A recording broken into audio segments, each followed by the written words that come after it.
오늘도 주의 말씀을 사모하는 마음으로 나아온 모든 성도님들에게 영원히 배부르고 깨달음의 기쁨이 넘치고 삶이 온전해지는 은혜가 있기를 바랍니다. 이제 성령님의 임재와 도우심을 구하는 기도를 드리겠습니다. 언제나 우리를 도우시고 위로하시며 나아가야 할 길을 알려주시는 성령님. 어제의 성령님께서 오늘의 성령님으로도 계속해서 우리와 함께해 주옵소서.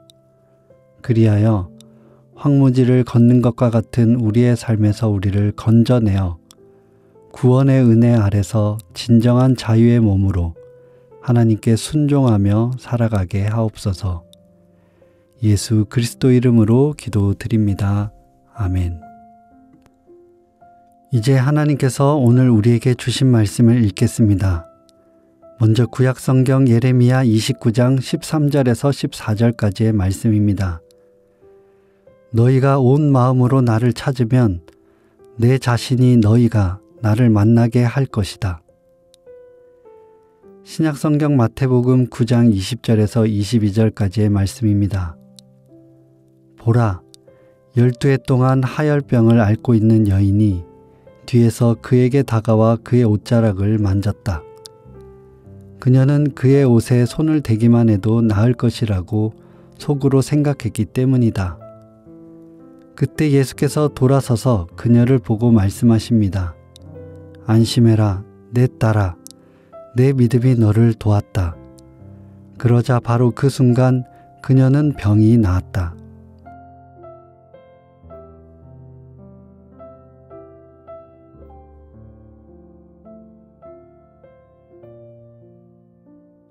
이번에는 순서를 바꾸어 다시 한번 읽겠습니다. 보라, 12해 동안 하열병을 앓고 있는 여인이 뒤에서 그에게 다가와 그의 옷자락을 만졌다. 그녀는 그의 옷에 손을 대기만 해도 나을 것이라고 속으로 생각했기 때문이다. 그때 예수께서 돌아서서 그녀를 보고 말씀하십니다. 안심해라, 내 딸아. 내 믿음이 너를 도왔다. 그러자 바로 그 순간 그녀는 병이 나았다. 너희가 온 마음으로 나를 찾으면 내 자신이 너희가 나를 만나게 할 것이다. 오늘 말씀 가운데 마음에 와서 부딪히는 단어나 구절, 이미지가 있다면 잠시 묵상하도록 하겠습니다.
우리는 늘 곁에 있고 익숙한 존재에 대한 소중함을 잊을 때가 많습니다.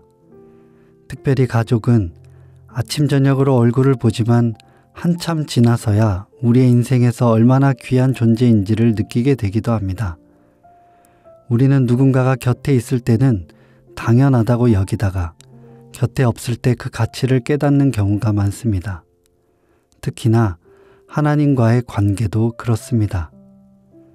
하나님은 늘 곁에 계시는데 우리는 자주 그분의 존재를 잊고 살아갑니다. 익숙함 속에서 그분의 임재를 가벼이 여기고 일상의 분주함 속에서 하나님의 음성을 놓쳐버릴 때가 많습니다. 그런데 놀라운 일이 있습니다. 우리가 그렇게 무심하게 지내다가도 간절히 그분을 찾는 순간 하나님께서 우리를 맞아주시고 심지어 우리가 하나님을 찾기 전에 먼저 우리를 향해 다가오시는 분이라는 사실입니다. 마태복음에 나오는 이 여인은 단순히 병만 앓은 것이 아닙니다. 그 시대의 하혈병은 단순한 의학적 문제를 넘어 사회적 격리, 종교적 오염, 인간관계의 단절을 의미했습니다. 그녀는 아마도 수없이 많은 사람들에게 외면당했을 것입니다. 그래서 그 여인에게 예수님은 마지막 희망과도 같았을 겁니다. 그녀의 간절함은 단순한 해결책 찾기가 아니라 존재의 회복에 대한 소망이었습니다. 그분의 옷자락에 손만 대어도 나을 수 있을 것 같다는 그 믿음은 단지 낳고 싶은 소망을 넘어 하나님의 존재 자체를 붙잡고 싶은 갈망이었습니다. 그렇게 간절함으로 하나님도 자신의 존재도 다 찾게 되는 은혜를 경험하게 됩니다.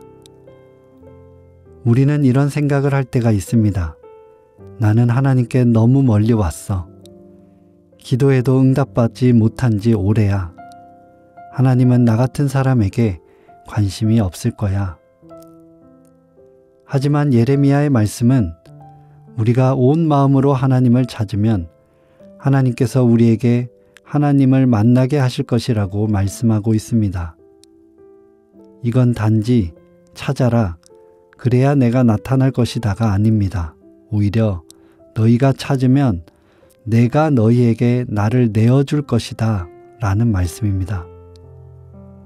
하나님이 자기를 감추지 않으시고 스스로 드러내시겠다고 약속하신 것입니다. 예수님께서 군중 속에서 그 여인이 자신의 옷에 손을 댄 걸 아셨을 때 그냥 지나치실 수도 있었습니다. 하지만 주님은 멈추셨고 그녀를 찾아오셨습니다. 주님은 자신을 간절히 찾는 자를 외면하지 않으십니다. 하나님을 간절히 찾는다는 것은 단지 종교적 열심을 의미하는 것이 아니라 하나님과의 관계가 다시 살아난다는 뜻입니다. 단절됐던 관계가 상실된 자리에서 회복된다는 뜻 말입니다. 우리가 하나님을 찾는 이유는 무엇입니까? 우리 안의 문제를 해결하기 위해 찾으십니까? 아니면 하나님과의 관계를 위해 찾으십니까? 오늘 하루 우리와 하나님과의 관계가 지나가는 바람이 아니라 살아있는 호흡이 되길 바랍니다. 그래서 하나님의 얼굴을 보고 싶고 그 음성을 듣고 싶은 목마름이 완전히 회복될 수 있는 그런 하루가 되길 바랍니다. 함께 기도하겠습니다. 주님, 우리의 마음은 너무 자주 분주하고 우리의 눈은 너무 쉽게 주님을 놓칩니다. 익숙함 속에서 주님에 대한 소중함을 잊고 살아갈 때가 많습니다. 바라기는 주님의 옷자락을 붙들었던 여인처럼 주님을 찾고자 하는 열심을 허락해 주옵소서. 피상적인 신앙, 익숙한 습관에서 깨어나 주님의 얼굴을 구하는 저희가 되게 하여 주옵소서. 오늘 우리의 삶의 한가운데서 주님의 살아계심을, 우리를 부르시고 만지시는 분이심을 보게 하여 주옵소서. 이 모든 간구 예수 그리스도 이름으로 기도드립니다. 아멘. 계속해서 말씀 가운데 잠잠히 머무르며 다음과 같은 질문을 통해 주님의 말씀에 귀 기울이시기를 바랍니다. 첫째, 여러분은 최근에 하나님을 온 마음으로 찾은 적이 있으십니까? 둘째, 그렇다면 우리가 하나님을 찾을 때 어떤 필요에 의해서 찾으십니까? 혹 우리 안에 하나님을 찾는 마음의 동기 중 수정하거나 회복되어야 하는 것이 있습니까? 화면에 안내되어 있는 질문에 따라 여러분의 기도와 묵상을 이어가시겠습니다.